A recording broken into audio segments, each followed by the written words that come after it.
Nizzy, and in this video, you guys, I wanted to address a little bit of a sticky situation going on in the NBA right now. We got a lot of NBA players taking a stand against these jab mandates.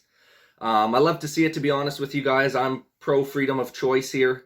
I think it should be your own choice, whether you decide to get the jab or not. We got a few big time names in the NBA that have come out in recent weeks here, pretty much over the last week or so, basically stating that they will not be getting the jab, which is going to affect how many games they're going to be able to play throughout the season. We got some big time names like Andrew Wiggins, Kyrie, Irving. Jonathan Isaac had a phenomenal interview and kind of broke down how he feels about the whole situation. Bradley Beal as well. So a lot of big time names coming out against this stuff, you guys. Draymond Green, I just watched an interview from Draymond Green basically stating that he's not going to try and force Andrew Wiggins into anything. It should be his own personal choice, and he should have his own privacy within that choice to make his own decision that best suits himself, which I totally agree with Draymond Green on this one, you guys. Just like I agree with all these guys, it should be your own freedom of choice to decide what you want to put in your body and whether you feel that is the right thing to do for yourself or for your family. So it's just a real odd time in the world right now, you guys. Obviously, this isn't like a super sports topic, but it has to do with some of the athletes here. This is going to be a big time deal this season, obviously, because, like, for example, Andrew Wiggins is not going to be allowed to play any home games this year. So he's only going to have a 41-game season. Same with Kyrie Irving. I believe he's not going to be allowed to play any road games. I'm not too sure what's going to happen with Brad Beal and Jonathan Isaac. We'll have to see what happens there. I know Brad Beal had a great interview as well where he's talking about how he's already got the antibodies because he had already contracted the virus before the Olympics happened.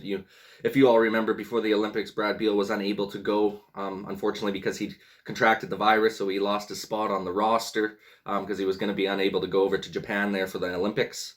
And he basically stated, I got the antibodies, so why would I go and get the jab when I'm already technically protected with my immunity with the antibodies that my body naturally created from fighting off the virus already, right? So, which completely makes sense to me anyways, you guys. So we'll have to see what happens. It's kind of a sticky situation for the NBA and the Players Association right now. I'm really happy that the Players Association has taken a stand and not allowing the mandates to go through, because basically the NBA is trying to push a jab mandate that makes it where you have to get it and there's no say whatsoever. If you don't get it, you can't play at all. And obviously the Players Association is putting their foot down on that and not allowing it. I think they've already tried twice now, the NBA has, and the Players Association has shut it down 2 times in a row. Hopefully they continue to do that. I think they will, because it just goes completely against your freedom of choice and what you decide to put into your body.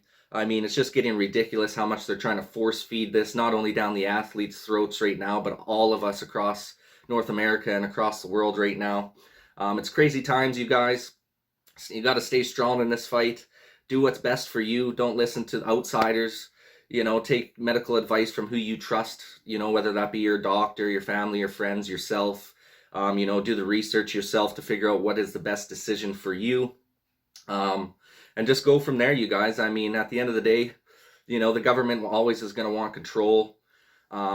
And, just trying to take one little freedom away at a time here. And that's pretty much what they've been doing over the last couple of years. Just one little freedom at a time, thinking that we don't notice what's going on.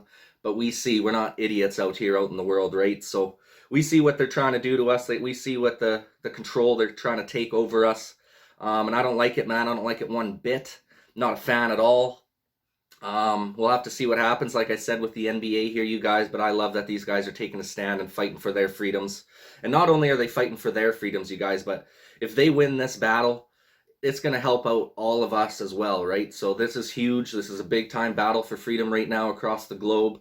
And it's nice to see that we got some high profile athletes stepping up to the plate here for all of us, basically, because they're not just stepping up to the plate for themselves. This is for everybody that's involved. There's people losing jobs all across the world right now because they choose to not get the jab. Tons of people's jobs are at threat right now just because they don't want to get the jab, which is just crazy. People are losing their livelihoods, being able to provide for their families. But at the end of the day, we got to stay strong. We got to stick to our guns. And we'll get through it, man. We'll get through the other side of this. These NBA players are taking a big stand. I'm happy for them, man. I'm happy they're doing it. I support them. I support the freedom of choice. I'm not anti-jab or anything like that. I just believe in freedom of choice. I just believe everyone should have their own choice to make their own decisions on what they put into their own bodies. So that's where I kind of stand on the subject matter, you guys. I just thought it'd be good to come out with a quick video and kind of discuss the situation going on in the NBA right now. And hopefully these guys are able to stick with it and play as many games as possible. Maybe they'll relax on the mandates a little bit across the NBA, but it's going to be an interesting season to say the least. We'll have to see where everything ends up and how it all unfolds. Would love to get your guys' opinion in the comments section down below. What do you guys think of all of this right now, and where do you think the future, what do you think the future holds for us with all these crazy mandates and forced jabs coming into effect here, not only to athletes but to everyone across the globe? So I would love to get your guys' opinion in the comment section down below. So I wanted to come out with a quick one here, you guys. Appreciate you taking the time to watch this video and every video on my channel. Please go ahead and like this video if you like sporting content like this. Subscribe to the channel if you're looking for more sporting content like this in the near future. And this is Nizzy with Nizzy Sportscast.